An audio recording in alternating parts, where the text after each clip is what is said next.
hours today. Nice to see everybody. Ehsan, did you know that cold is a mindset, according to Coach Norvell? I did not know that. Well, that's what he told us today. Anyway, hello. Welcome to another episode of our traveling circus that is Seminole Script. My name is Jack Williams with Ehsan Kassim. and we are in a new location today. This beautiful thing you can admire that Jack and our photographer Alicia put together last year, I believe, right? Yeah, it took 3 days to put together. This was for our All Big Ben series for Athlete of the Year, and with our high schools and stuff like that, and an athlete would burst through and he'd take photos. But we're in here because our conference room is currently booked right now, so this is the best that we could do on short notice. But anyway, hello, welcome to another episode of Seminole Script. This is our midweek show where we go over the last game, the game upcoming, and what's going on in the week for Florida State. So Ehsan was the man on the ground in Winston-Salem. FSU advanced to 8-0. Ehsan, what were the biggest things that you saw from the Wake Forest game? Yeah, they just came out, played. They were just really good from the start, Offense was clicking. Yes, there was an almost interception by Jordan Travis on a route that Keon Coleman tripped on, that slipped up on, and it was almost picked off. Then there was a fumble exchange. But outside of that, the offense played a near-perfect game, dare I say. Yeah, on my grades, I gave them an A-. I said they were pretty close to it as well. Again, there was a few blips here and there, as a few snaps that didn't look great, a few fumbles. It looked like the Wake's secondary, got in the way a little bit. The safeties that they were talking about looked like they had a few broken up passes and stuff like that. But overall, the offense really found stability. It's game stuff like that. The big thing that I saw too is I wanted to see a little bit more involvement from guys like Ja'Kai Douglas and Kentron Poiter, and just talking about their involvement as well. I know that the big thing is them coming back and them getting involved and getting back into the pace of everything as well. But it seemed like Trey Benson was doing a lot. It seems like their tight ends are doing a lot as well. So I wanted to see a little bit more involvement from the wide receivers at their specific assigned position. I know a few more players have to step up with Johnny Wilson out in that game. But we'll see what this weekend brings. It was still a really good-looking game from the offense. What do you think about the defense? Yeah, one more thing on the offense. I think I did a column after. Well, I don't think I know I did it after. I know I did it after. I wrote it. I remember writing it. Good. It was a late night, but besides the point, Jordan Travis back in the Heisman conversation, in my opinion. Absolutely.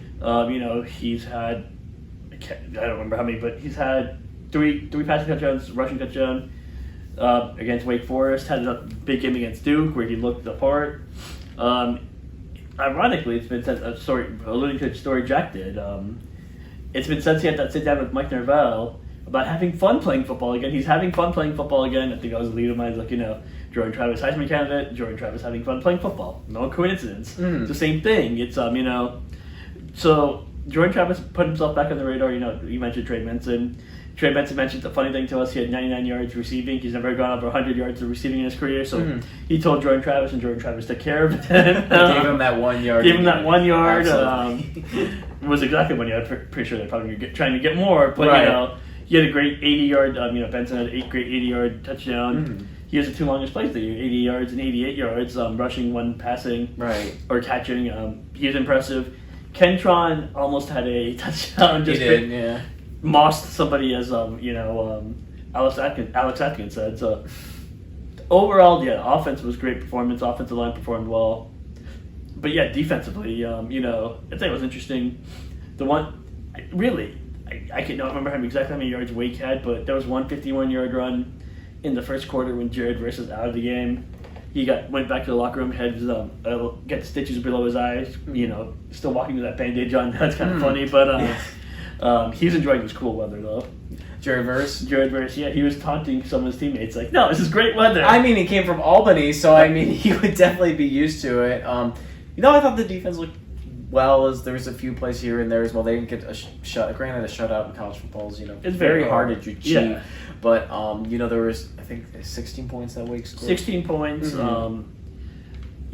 51-yard play that set up one score. It wasn't good enough, in my opinion, for an A, but it was good enough to push an A, so that's why I gave it a B+. I thought the defense did look pretty solid, stuff like that. They're definitely getting there, and they've been kind of the heartbeat of this team throughout the entire year as well too. And they're just playing consistently, and I think that's the big thing you just want from your defense as well. Got to talk about. I mean, the secondary is only allowed 3 passing touchdowns all year. I mean, the secondary, you got to talk about the growth in the secondary that's happened in the second half of the season as well. One guy that we've really seen in practice really jump out, I hope I get his position right, Renardo Green. Yeah. He's someone who's really jetted out on that secondary as well. I mean, Shaheem Brown's had some big games on as well. I think the interesting about Renardo Green was he was targeted 8 times. 2 pass breakups, as many as passes as he allowed for 13 yards, I want to say 16 yards, somewhere around that range. Mm-hmm. So he was dominant. He's been really good. Ventrell Cypress has really come along, in the second half. The secondary, Jarian Jones is really good. Jarian Jones, had the pick 6 early in the year, has a Seminole head tattoo. He will let you know if he's playing well as well. He will. And he's a good he's a really talented player. Yeah. The secondary really has been impressive. They've been really good this year. That was one of our questions coming into the season. We like the defensive line. We like the defensive ends. They've been up and down a little bit. They've been okay. Mm-hmm. Jared Verse had 2 sacks. Patrick Payton had 2 sacks. Mm-hmm. It was the first time they had multiple sacks in one game. So right. You're getting pressure from both sides. Braden Fisk inside, Fabian Lovett inside. It's a dangerous defense. I think with the offense we talked about, they've not played a full game yet. And Jared Verse talked about this after the game as well. He's like, I'm scared for teams if they play a full game because, and I get it. It's scary because this is a team that's capable of shutting you out while also dropping 50 on you. It is. If they play a perfect game, they could score. They could go against this week. They could drop 60 on the road in Pittsburgh and shut the Panthers out. I mean, it's very realistic. Honestly, the big thing, going back to the secondary and just the defensive back and stuff like that, there really isn't and I think this is the good thing for them. There really isn't one guy just dominating everything for them. It's kind of a collective group effort. As we said, there's guys that are showing out a little bit more, but it's collectively a group that's doing it. On defensive end and stuff like that, Jared Verse is going to be that guy. I mean, he's been that guy for a while and stuff like that. But, seeing Patrick Payton really step up into that role as well. I mean, we've been seeing it in practice. We've been seeing it all the way since fall camp and just the intensity. Well, since last year. Patrick Payton's been a player that's emerging since last year when he started as a part-time player and has really grown into his role. He was my dark horse to be someone who could be drafted high as the first round. I'm not sure if he's lived up to that yet. But he could definitely get drafted, absolutely. But as we go on, there's a chance he could earn that respect and become a first, second round pick. I don't think he's going to leave if he's not a first, second round pick. Right. NIL and stuff like that.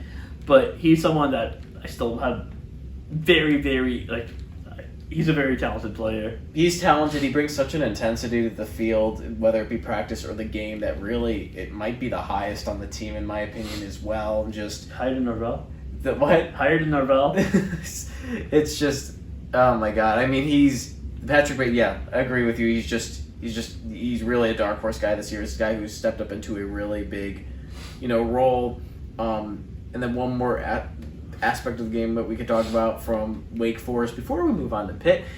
Special teams. Ryan Fitzgerald missed his first of the year, but I mean, he's 10 of 11 this year, which means it didn't really take too much away from what they did on the. I believe it's about 10 and 11. Right? 11 of 12, I think. That's right. 11 and 12. Around that area. Yeah. And then. I think what I liked about what Pat Puchis talked about this on Monday is he just came to the sideline, didn't make excuses. He just said, I mishit it, I didn't hit it right. And it was on to the next gig. He obviously didn't have another opportunity in that game. He entered, I think, 9 of 9, so 2 of 3, so I think 11 of 12 sounds right. Okay, 11-12. 2 of 3 in the game. So, but yeah, no, he didn't think it's going to impact his, he didn't try to make excuses. He didn't think it's going to impact his confidence. And, the funny thing is he made a long field goal from 40-plus yards and then misses it 29 yards. That's the closest one, yeah. So it happens. It's part of the game. It's good to see that he was not moping about it. He just moved on and was, said what was wrong and self-diagnosed himself and moved on. Mm-hmm. Alex Mastromano did not have his best game of punting. He only averaged 43 yards a boot, but still a solid effort. I think Deuce Spann had a decent return. Jarian Jones was able to get on top of that Mastromano punt that he was able to get down at the 1, which was the big play as well. Yeah, obviously that's gonna bring the average down a little bit as well. If you're punting not from as deep, but no, overall just a impressive collective effort. It was one of their best games so far this year. As Jack gave an A- overall. Yeah, A- A- overall. I just think it's a little bit off of an A, and then A plus would be, like in my opinion. Granted, my standards might be a little high.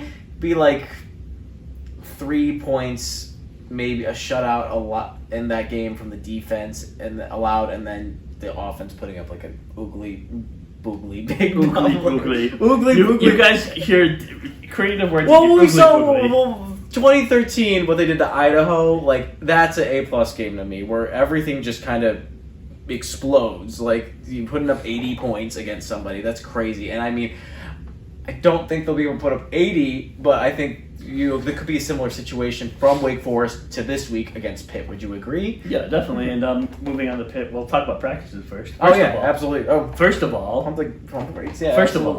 Norvell said that we were out there this morning.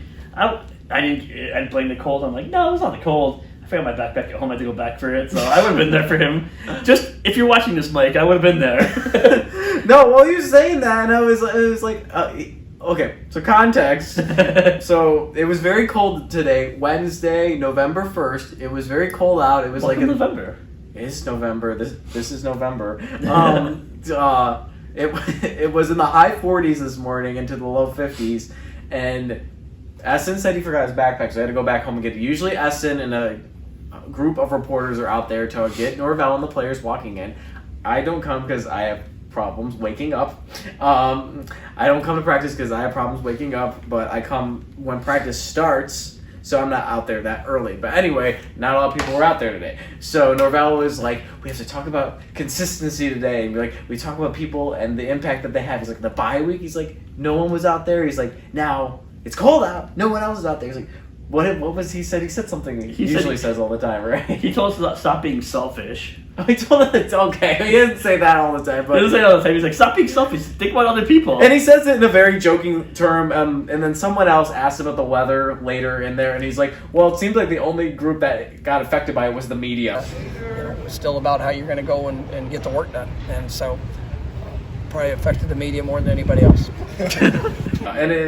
Meanwhile, Norvell is talking to us in a t-shirt, while everyone else is like bundled up in layers and like has like long pants on. I had like multiple layers on. The Chicago kid. I mean, Matt from War Chant was decked out in multiple things, and Norvell standing there in sweatpants and a t-shirt. Granted, I watched him come back in with a hoodie on, so if you're watching that, I thought you said cold was a mindset, and I saw you in that hoodie. Anyways, but practice this week. Yeah, no, it's been a couple of good practices. I think Jack just put out a story. So this is once again Wednesday. Jack put out a story, but it's been an impressive amount of scouts at practices this year. We asked Norvell about that. He mentioned there's scouts at practice, but last year. But it seems like there's more this year. It's just been an impressive bunch. I counted 9 total scouts from 8 different teams. The Saints had 2 reps there. Dolphins, Packers, Jack's favorite team, and just a few other teams just had scouts out there. They're obviously the Bears were not there. So obviously you have players like Jared Verse, Keon Coleman, Johnny Wilson, and just those are the top 3. Jordan Travis. Depending what Jordan Travis do, he could be in that these next few games. He could be in that conversation as well. That's a conversation for another day. Well, leave it there. I mean, if you're talking about hot picks. Well, yeah, Jared Verse and Keon Coleman are those guys. Yeah, those are bona fide first round picks. Absolutely. I would bona fide top first half of the but first half of the draft, absolutely. Yeah. So Keon Coleman, so the scouts are out there, so it's been impressive to see the numbers that show up. Jack had a story today from Wednesday. If you want to check it out, the scouts are out there.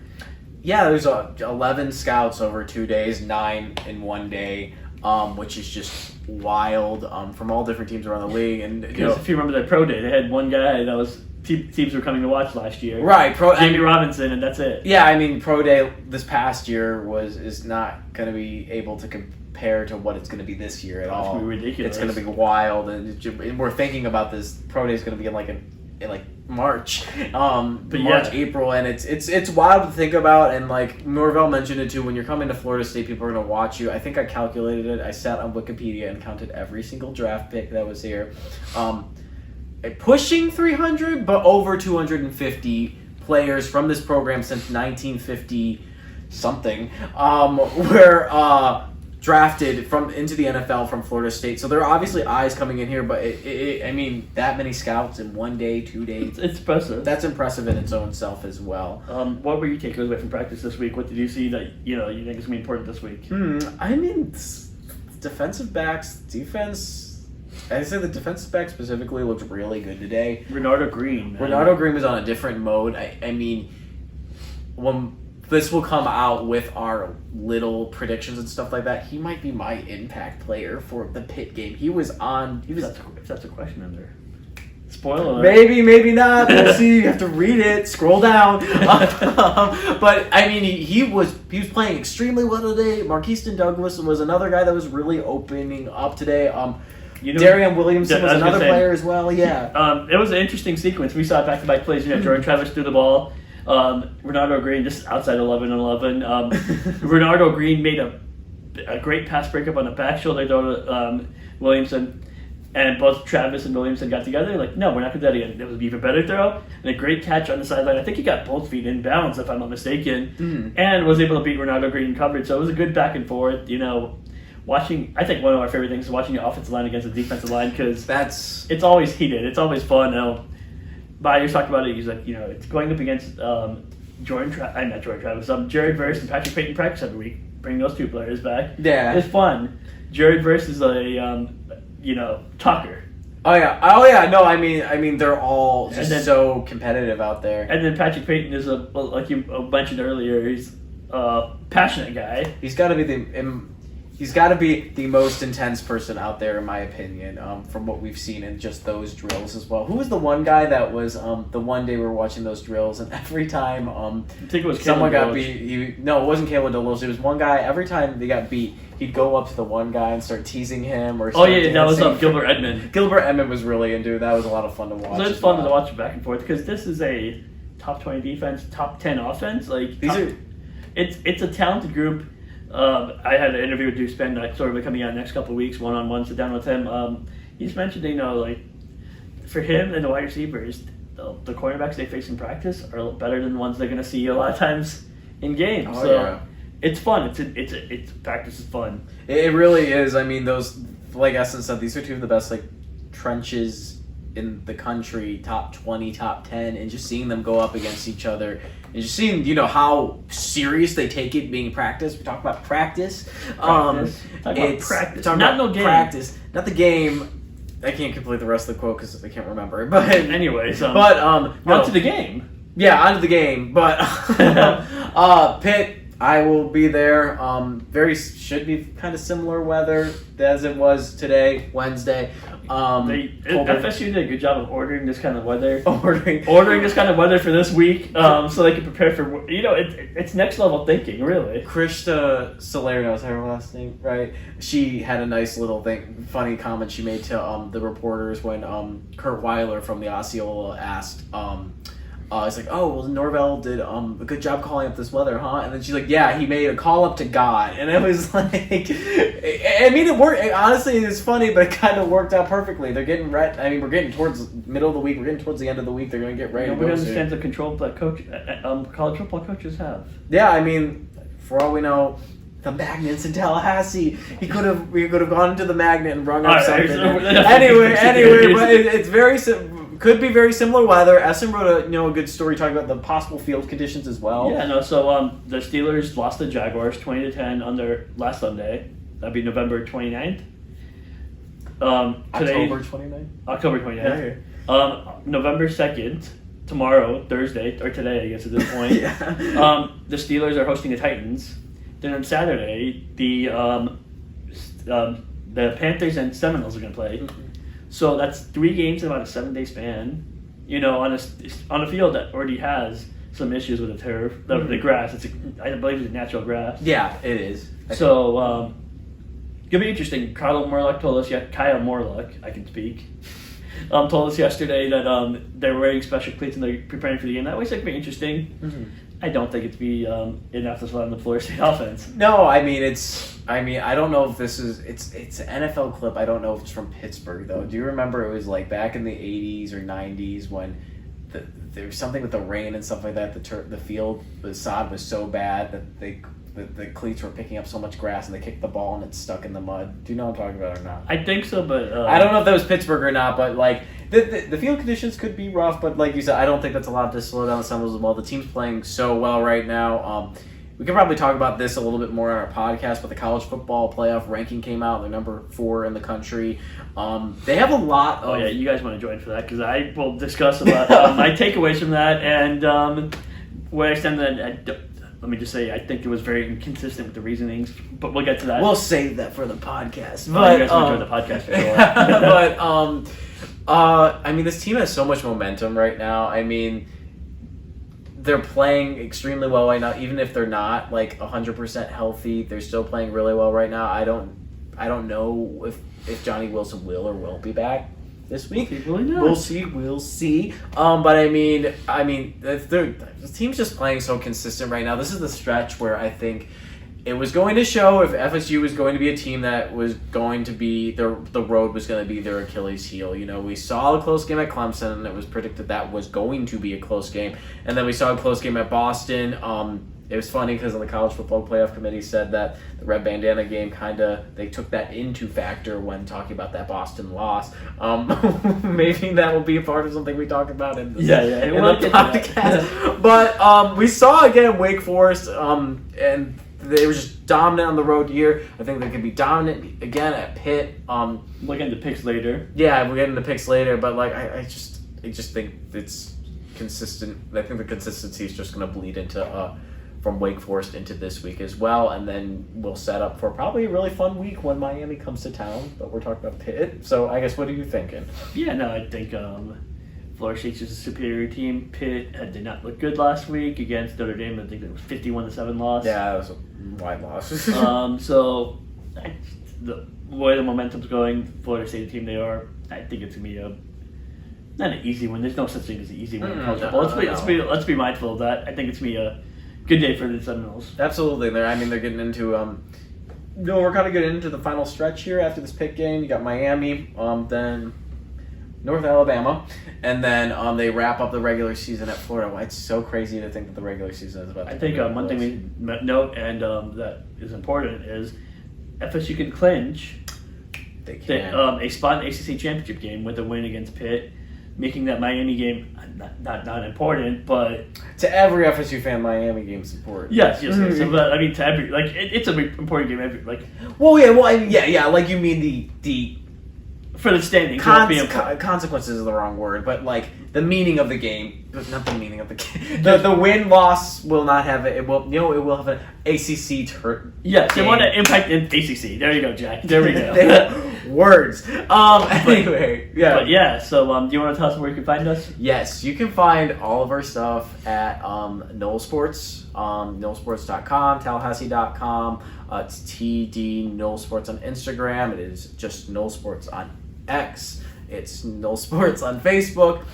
You can find my stuff at Jack G. Williams on X, and then his stuff is at Ehsan_Kassim on X. And yeah, that's just about it for the week. Stay warm out there. I will insert the clip earlier of Norvell talking about how cold's a mindset. But just to give some context. But yeah, I will stop rambling. Watch the podcast as well. And yeah, we will see you guys on Saturday.